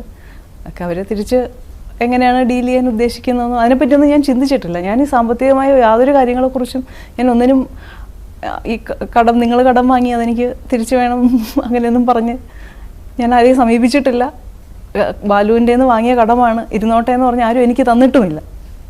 പിന്നെ മറ്റൊരു കാര്യം പറയാനുള്ളത്, ഇന്നലത്തെ ലക്ഷ്മിയുടെ ഇന്റർവ്യൂവിൽ, മനോരമ ന്യൂസിൽ നൽകിയ ഇന്റർവ്യൂവിൽ വിഷ്ണുവിനെയും തമ്പിയെയും കുറിച്ച് ലക്ഷ്മി ഒന്നും തന്നെ പറയുന്നില്ല. അവരെ കുറിച്ചൊരു ബാഡായിട്ടൊരു കമന്റ്സ് പോലും ലക്ഷ്മി പറയുന്നില്ല. അവർക്ക് സപ്പോർട്ടായിട്ടുള്ള സംസാരമാണ് നമ്മളതിൽ കേട്ടത്. എന്തുകൊണ്ടെന്നാൽ ഈ തമ്പിയും വിഷ്ണുവൊക്കെ ലക്ഷ്മിക്ക് സപ്പോർട്ടായിരുന്നു. യാത്ര ചെയ്തിരുന്ന വണ്ടി, ലക്ഷ്മി പറയുന്നത്, ഞങ്ങൾ യാത്ര ചെയ്തിരുന്ന വണ്ടി ആരോ ആക്രമിക്കുകയോ ഒരു ഇൻസിഡന്റ് സംഭവിക്കുകയോ ചെയ്തിട്ടില്ല. വണ്ടിയിൽ ഞാൻ തന്നെ സ്വയം ബോധത്തോടെ വണ്ടിയിൽ ഞാനുണ്ട്. അതുകൊണ്ട് എനിക്ക് എന്ത് സംഭവിച്ചാലും എനിക്ക് അറിയാൻ സാധിക്കും. അങ്ങനെ ഒരു സംഭവമേ ഉണ്ടായിട്ടില്ല എന്നാണ് ലക്ഷ്മി പറയുന്നത്. ആരും തന്നിട്ടില്ല. അല്ല, ഈ കേസുമായിട്ട് ബന്ധപ്പെട്ട് വന്ന പേരുകളുണ്ടല്ലോ, കുറെ പേരുകൾ, അതിൽ ആരെങ്കിലുമായിട്ട് വലിയ സാമ്പത്തിക ഇടപാടുകൾ ബാലഭാസ്കർ നടത്തിയിരുന്നു? അതിലൊരു വ്യക്തിയുമായി സാമ്പത്തികമായി കടം അദ്ദേഹം കൊടുത്തിരുന്നുവെന്നും ഒരു സാമ്പത്തിക ആവശ്യം വന്ന് ബാലിനോട് പറഞ്ഞ സമയത്ത് അദ്ദേഹം കൊടുത്തിരുന്നു എന്നൊക്കെ അറിയുന്നു. അതും അദ്ദേഹം റിട്ടേൺ എനിക്ക് എൻ്റെ കയ്യിലേക്ക് തരികയോ അല്ലെങ്കിൽ അങ്ങനെയൊന്നും ചെയ്തിട്ടില്ല. അതുപോലെ തന്നെ കലാഭവൻ ഷോബി നേരിൽ കണ്ട ഒരു കാഴ്ചയാണ്, ഈ പെട്രോൾ പമ്പിന്റെ അവിടെയാണ് ആക്സിഡന്റ് സംഭവിക്കുന്നത്. അതിന്റെ 6 കിലോമീറ്റർ ബാക്കിലായിട്ട് ഇവർ 3-4 കാറിനിടയിൽ ബാലഭാസ്കറിന്റെ കാറും അവിടെ കാണാനിടയായി. ആ കാറിനിടയിൽ അവർ നിൽക്കുന്ന സമയത്താണ് ബാലഭാസ്കറിന്റെ കാറിന്റെ ബാക്കിലെ ഗ്ലാസ് ഒരു കമ്പിവടി കൊണ്ട് അവർ അടിച്ചു പൊട്ടിക്കുന്ന ഒരു സീന് ഈ ഷോബി നേരിൽ കാണുകയുണ്ടായി. അതിപ്പോഴും അദ്ദേഹം മറന്നിട്ടില്ല. ആ കാഴ്ച ഇപ്പോഴും അയാളുടെ മനസ്സിലുണ്ടെന്നാണ് ഷോബി പറയുന്നത്. എന്തിനു വേണ്ടിയായിരുന്നു? ആ കാറിനുള്ളിൽ സ്വർണ്ണ ബിസ്ക്കറ്റ് ഉണ്ടായിരുന്നു. ആ ബിസ്ക്കറ്റ് തട്ടിയെടുക്കാൻ വേണ്ടി മറ്റൊരു സംഘം എത്തുകയും ആ ഗ്ലാസ് പൊട്ടിച്ചതിലൂടെ ആ സ്വർണ്ണ ബിസ്ക്കറ്റ് എടുക്കുകയും അതുപോലെ അവിടെ ഒരു ബുള്ളറ്റിൽ നിന്നിരുന്ന ഒരാൾ, തടിച്ചിട്ടുള്ള ഒരു ബുള്ളറ്റിൽ നിന്നുള്ള ആളിലേക്ക് ആ സാധനം കൈമാറുകയും അയാൾ അതെടുത്ത് മുന്നോട്ട് പോവുകയായിരുന്നു ചെയ്തതെന്നാണ് അറിയാൻ സാധിച്ചത്. വീലിംഗ് ലക്ഷ്മിക്കും ഒരു സംശയം ഉണ്ടായോ? ഇതെങ്ങനെ ഒന്ന് മാറി കിട്ടണമെന്ന് ആഗ്രഹിക്കുകയുണ്ടായോ? ഞാനെല്ലാം ഇമാജിൻ ചെയ്ത് നോക്കി, മനസ്സിൽ ഞാൻ പിക്ചറൈസ് ചെയ്ത് നോക്കിയിട്ടുണ്ട്. നമ്മുടെ കാർ ഇങ്ങനെ വരുന്നു, കുറേ പേര് വന്ന് അറ്റാക്ക് ചെയ്യുന്നു, അങ്ങനെയൊക്കെ ഉണ്ടായോ? അങ്ങനെയൊന്നും ഉണ്ടായിട്ടില്ല. അങ്ങനെയൊക്കെ ഉണ്ടായിട്ടുണ്ടെങ്കിൽ നമ്മൾ അറിയുമല്ലോ, ഉറങ്ങുന്ന ബാലു അറിയുമല്ലോ. ബാലു ട്രിവാൻഡ്രം എത്തി ആൾക്കാരോട് കമ്മ്യൂണിക്കേറ്റ് ചെയ്യുന്നുണ്ടായിരുന്നു. അപകടത്തിന് ശേഷം ഞാൻ അബോധത്തിലായിരുന്നെങ്കിലും ബാലു കമ്മ്യൂണിക്കേറ്റ് ചെയ്യുന്നുണ്ടായിരുന്നു. ബാലു ഫ്രണ്ട്സിനോടൊക്കെ അങ്ങനെ എന്തെങ്കിലുമൊക്കെ ഒരു ഇഷ്യൂ ഉണ്ടെങ്കിൽ ബാലു പറയില്ലേ? ഇനി എൻ്റെ ബോധം പോയതുകൊണ്ടാണെങ്കിൽ ബാലു പറയേണ്ടതാണ്. ബാലു എല്ലാവരോടും കമ്മ്യൂണിക്കേറ്റ് ചെയ്യുന്നുണ്ടായിരുന്നു എന്നാണ് അറിയാം. ഡോക്ടേഴ്സിനോടായാലും വളരെ കൃത്യമായി ബാലു പറഞ്ഞിട്ടുണ്ട്. അപ്പു എന്ന് പറയുന്നത് അർജുൻ്റെ വീട്ടിലെ പേരാണ്. അപ്പു ഡ്രൈവ് ചെയ്യുമായിരുന്നു, അവൻ ഉറങ്ങിയതാണ് എന്ന് വളരെ വ്യക്തമായിട്ട് തന്നെ ബാലു പറഞ്ഞിട്ടുണ്ട്. പിന്നെ മറ്റൊരു വാദമുണ്ട്. ആ ഇൻസിഡന്റ് സംഭവിച്ച സമയത്ത് അതിൽ വന്ന SRTC ഡ്രൈവറാണ് ആ ഇൻസിഡന്റ് ആദ്യം കാണുന്നത്. അയാൾ ഓടിച്ചെന്ന് നോക്കുമ്പോൾ ആ വണ്ടിയിലെ മുൻസീറ്റിലും പിൻസീറ്റിലുമായിട്ട് ബാലഭാസ്കറും മുൻസീറ്റിൽ ഭാര്യയും ഗിയർ ലിവറിന്റെ ഇടയ്ക്ക് കുട്ടിയും കിടക്കുന്നത് കണ്ടു. കുട്ടിയുടെ മൂക്കിൽ നിന്നും ബ്ലഡ് ചെറുതായിട്ട് വരാൻ തുടങ്ങിയിട്ടുണ്ട്. അതുപോലെ തന്നെ അവർക്ക് ഓക്സിജൻ കിട്ടാത്ത അവസ്ഥയിലാണ് നിൽക്കുന്നതെന്നാണ് അയാൾക്ക് തോന്നിയത്. അങ്ങനെ അടുത്തു നിന്ന് വന്ന ഒരു മാരുതി കാറിൽ നിന്നും കമ്പിവടി എടുത്തിട്ട് ആ ഗ്ലാസ് ഇടിച്ച് പൊട്ടിച്ചു എന്നാണ് പറയുന്നത്. എന്തിന് നമുക്ക് ചിന്തിക്കേണ്ട ഒരു കാര്യമുണ്ട്. ഇത്രയും സ്ട്രോങ്ങിൽ ആ വണ്ടി ഇടിക്കുമ്പോൾ ആ വണ്ടിയുടെ ഗ്ലാസ് അവിടെ നിൽക്കില്ലല്ലോ. ഏത് വണ്ടിയുടെ ഗ്ലാസും ഒരു ജർക്കിംഗ് കിട്ടിക്കഴിഞ്ഞാൽ ഗ്ലാസ് പൊട്ടുന്നതാണ്. നമുക്ക് എല്ലാ ആക്സിഡന്റും നമ്മൾ കാണുമ്പോൾ മനസ്സിലാവുന്ന ചെറിയൊരു ജർക്കിംഗ് വന്നു കഴിഞ്ഞാൽ വണ്ടിയുടെ ഗ്ലാസ് എല്ലാം പൊട്ടി ചെറിയ മാറുന്നതാണ്. അതുപോലെ ഫ്രണ്ടിലെ ഗ്ലാസ് ആ ഇടിക്കുന്ന സമയത്ത് തന്നെ പൊട്ടിയിട്ടുണ്ടാവും. പിന്നെ എന്തിന്റെ പേരിലാണ് ഈ ഓക്സിജൻ കിട്ടിയില്ല, ഓക്സിജൻ കിട്ടാത്തതിന്റെ പേരിൽ ഗ്ലാസ് പൊട്ടിച്ചു എന്ന് പറയും. അപ്പൊ ആ മൊഴിയുടെ വിരുദ്ധമായിട്ട് നമുക്ക് അതിനെ ഒന്ന് ഓവർകം ചെയ്യാൻ വേണ്ടിയിട്ടാണ് ഈ ബസ് ഡ്രൈവർ ഇങ്ങനെ ഒരു മൊഴി കൊടുത്തതെന്നാണ് നമുക്ക് പറയാൻ സാധിച്ചത്. പിന്നീട് ഈ ബസ് ഡ്രൈവർക്ക് അബുദാബിയിലേക്കും മറ്റു സ്ഥലങ്ങളിലേക്കും ജോലി ലഭിക്കുകയും അവിടേക്ക് ട്രാൻസ്ഫർ ആയി മാറുകയും ചെയ്തിട്ടുണ്ട്. അത് ഇവരൊക്കെ ഈ സ്വർണ്ണക്കടത്ത് കേസിന്റെ ആളുകളുടെ പിൻബലത്തിലാണ് ഇതെല്ലാം നടന്നത്. അതിനൊരു വിക്ടിംസിനെ അവിടെ കൊണ്ടിറക്കിയതാണ് എന്നാണ് നമുക്ക് അറിയാൻ സാധിച്ചത്. അത് ഈ KSRTC ഡ്രൈവർ ആയിരുന്നു. അതുകൊണ്ട് തന്നെ മൊഴി മാറ്റുവാനും സാഹചര്യങ്ങളെ വളച്ചൊടിക്കുവാനും സാധിക്കുന്ന രീതിയിലാണ് അയാൾ അന്ന് മൊഴി നൽകിയിരുന്നത്. അങ്ങനെ ഒന്നും നടന്നിട്ടില്ല, അതൊരു ഭാവനയാണ് എന്നാണ് ചില ആൾക്കാർ വന്ന് ആക്രമിക്കുന്നത്. ഞങ്ങളുടെ കാറിൽ അങ്ങനെ ഒരു സംഭവം യാതൊരു രീതിയിലും നടന്നിട്ടില്ല. ആരെങ്കിലും വന്ന് അറ്റാക്ക് ചെയ്യുക അങ്ങനെയൊക്കെ അങ്ങനെയൊന്നും ഉണ്ടായിട്ടില്ല. കാരണം ഈ വണ്ടി ഇടിക്കുന്നതിന് തൊട്ട് മുമ്പ് വരെയും ഞാൻ ബോധത്തിൽ തന്നെയുണ്ട്. ഇടിക്കുന്നതിന് മുമ്പുള്ള വിഷ്വൽസ് എൻ്റെ മനസ്സിലുണ്ട്. അർജുൻ പകച്ചിരിക്കുന്നതും വണ്ടി കൺട്രോൾ വിട്ട് എങ്ങോട്ടോ പോകുന്നതും ആ വിഷ്വൽസ് എല്ലാം എൻ്റെ മനസ്സിലുണ്ട്. ഡ്രൈവിംഗ് സീറ്റിൽ ആരാണെന്നും എനിക്കറിയാം, ബാലു പുറകിൽ ഉറങ്ങുന്നതും എനിക്കറിയാം. പിന്നെ എവിടെയാണ് ഈ മിസ്സിംഗ് ലിങ്ക്സ് ഒക്കെ എവിടെയാണ് വരുന്നത് എനിക്ക് മനസ്സിലാകുന്നില്ല. നമ്മൾക്കിപ്പോൾ അറിയാൻ സാധിച്ചത് ഈ KSRTC ഡ്രൈവർ ഇപ്പോൾ UAE-യിലെ ഒരു ഗവൺമെന്റ് സെക്ടറിൽ വർക്ക് ചെയ്യുകയാണ്. അവിടെ വലിയ RTO ഉണ്ട്. അവിടെ RTOന്റെ കീഴിലുള്ള ബസ്സിലെ ഡ്രൈവറാണെന്നാണ് നമ്മളിപ്പോൾ അറിഞ്ഞത്. എങ്ങനെയാണ് ഇയാൾക്ക് ദുബായിൽ ആ ജോലി കിട്ടിയത്? ഇതിനുശേഷമാണ് ഇയാൾ ദുബായിലേക്ക് പോകുന്നതും ആ ജോലി ലഭിക്കുന്നതും. അപ്പോൾ ഈ സ്വർണ്ണക്കടത്ത് കേസിൽ ആളുകളുമായിട്ട് ഒരു ബന്ധമില്ലാതെ ഇങ്ങനെ ഒരു സാഹചര്യത്തിൽ ഇയാൾക്ക് ജോലി ലഭിക്കില്ല എന്നാണ് നമുക്ക് ഇന്ന് അറിയാൻ സാധിക്കുന്നത്. ഒരാൾക്കും എന്നെ ഭീഷണിപ്പെടുത്തി ഈ ഒരു കാര്യം പറയിക്കാനോ സമ്മർദ്ദം ചെലുത്താനോ മിണ്ടാതിരുത്താനോ ഒന്നും പറ്റില്ല. അങ്ങനെ ആരെങ്കിലും ചെയ്യുന്നുണ്ടെങ്കിൽ അത് ചെയ്യുന്നവർ മണ്ടന്മാരായി പിടിക്കണം, അത്രയ്ക്കും. അങ്ങനെ ആർക്കും ചെയ്യാൻ പറ്റില്ല. കാരണം എനിക്ക് വേറൊന്നും നോക്കാനില്ലല്ലോ. എനിക്ക് എന്താണ് നോക്കാനുള്ളത്? എൻ്റെ ഹസ്ബൻഡിൻ്റെയും എൻ്റെ മോളുടെയും മുഖം മാത്രം ആലോചിച്ചാൽ മതി. ഇനി എനിക്ക് എൻ്റെ ഹസ്ബൻഡിനോടുള്ള അറ്റാച്ച്മെൻറ്റ്, എനിക്ക് എൻ്റെ കുഞ്ഞിനോടുള്ള അറ്റാച്ച്മെൻറ്റ്, അത് ക്വസ്റ്റ്യൻ ചെയ്യാൻ ലോകത്ത് ആർക്കും പറ്റില്ല. ആരെങ്കിലും ചെയ്യുന്നുണ്ടെങ്കിൽ അവരുടെ വളരെ മണ്ടത്തരമാണ്. അത് ഒരമ്മയുടെയും, ഞാൻ പറയുന്നത് സാധാരണക്കാരിയായ ഒരമ്മയുടെ കാര്യമാണ്. അല്ലാതെ വല്ലാതെ മറ്റു രീതിയിൽ ആക്ട് ചെയ്യുന്ന അമ്മമാരില്ലേ എന്നൊക്കെ വെച്ചുണ്ടാവും. ഞാൻ ഏറ്റവും സാധാരണക്കാരിയായ ഒരു സ്ത്രീയാണ്. അപ്പോൾ എൻ്റെ ആക്ഷൻസും എൻ്റെ ജീവിതവും കറങ്ങിക്കൊണ്ടിരുന്നത് ഈ രണ്ട് വ്യക്തികളിലാണ്. എനിക്ക് നഷ്ടപ്പെട്ട എൻ്റെ കുടുംബം, ആ രണ്ട് വ്യക്തികളുടെ ചുറ്റും കറങ്ങിക്കൊണ്ടിരുന്നതാണ് എൻ്റെ ജീവിതം. ആ ഒരു സെൻറ്ററാണ് എനിക്ക് നഷ്ടപ്പെട്ടത്. അതിൻ്റെ മുകളിൽ എനിക്ക് വേറെ ഒന്നും നോക്കാനില്ല.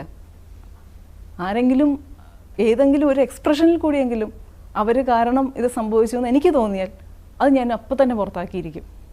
അതിന് ഏതറ്റം വരെ ഞാൻ പോകും. എനിക്ക് ഒന്നിനെയും പേടിയില്ല, ആരെയും പേടിയില്ല, ഞാൻ ചെയ്തിരിക്കും. ഈ കലാഭവൻ സോബി പറയുന്ന കാര്യങ്ങൾ ഒരു സിനിമാറ്റിക് രംഗങ്ങൾ പോലെയാണ് നമുക്ക് കേൾക്കുമ്പോൾ മനസ്സിലാക്കാൻ സാധിക്കുക. ഒരു സിനിമയിലെ ആക്ഷൻ ഹീറോസ് സംഭവിക്കുന്ന, അവരെ ഇടയിൽ സംഭവിക്കുന്ന കാര്യങ്ങൾ പോലെയാണ് ഈ സോബി കാര്യങ്ങളെല്ലാം പറയുന്നത്. അതുകൊണ്ട് തന്നെ നമുക്കത് വിശ്വസനീയമാക്കുവാനും സാധിക്കാത്ത രീതിയിലാണ് നമുക്കത് കേൾക്കാൻ സാധിക്കുക. അതുകൊണ്ട് തന്നെ ആയിരിക്കും CBI-യും ക്രൈംബ്രാഞ്ചും പോലീസും എല്ലാം ആ വാക്കുകൾ വിലക്കെടുക്കാൻ സാധിക്കാതെ ഇരുന്നത് എന്നാണ് നമുക്കിപ്പോൾ മനസ്സിലാവുന്നത്. എങ്കിലും ഏതായിരിക്കും, ആരുടെ വാക്കുകളായിരിക്കും, അതിൽ സത്യാവസ്ഥ എന്തായിരിക്കുമെന്ന് നമുക്ക് ഇനിയും ആലോചിക്കേണ്ടതുണ്ട്, കണ്ടുപിടിക്കേണ്ടതുണ്ട്. ഇനിയും ദൈവത്തിന്റെ കരങ്ങൾ നമ്മുടെ ഇടയിലേക്ക് വന്നു കഴിഞ്ഞാൽ മാത്രമേ നമുക്ക് ആ സത്യാവസ്ഥ മനസ്സിലാവുകയുള്ളൂ. അങ്ങനെ ഒരു ദൈവത്തിന്റെ കരം നമ്മുടെ മുൻപിലേക്ക് എത്തട്ടെ. ആ അച്ഛനും അമ്മയ്ക്കും, ബാലഭാസ്കറിന്റെ അച്ഛനും അമ്മയ്ക്കും ഒരു നീതി ലഭിക്കട്ടെ എന്ന് നമുക്ക് മനസ്സുകൊണ്ട് പ്രാർത്ഥിക്കാം. എൻ്റെ ആംഗിളിൽ നിന്ന് നോക്കുമ്പോൾ അവരെല്ലാം കവർ ചെയ്യുന്നുണ്ടെന്നാണ് എനിക്ക് തോന്നിയിട്ടുള്ളത്. നമ്മൾ പോലും കാര്യമാക്കി എടുക്കാത്ത വളരെ മൈന്യൂട്ടായിട്ടുള്ള കാര്യങ്ങൾ പോലും അവർ അന്വേഷിക്കുകയും ആ റൂട്ടിൽ ചിന്തിക്കുകയും അതിൻ്റെ ക്ലാരിഫിക്കേഷന് വേണ്ടിയൊക്കെ വിളിക്കുകയും ഒക്കെ ചെയ്യുന്നുണ്ട്. തീർച്ചയായിട്ടും അവർ കവർ ചെയ്തിട്ടുണ്ടാവണം. അത് വിശ്വസിക്കാനാണ് എനിക്കും താല്പര്യം.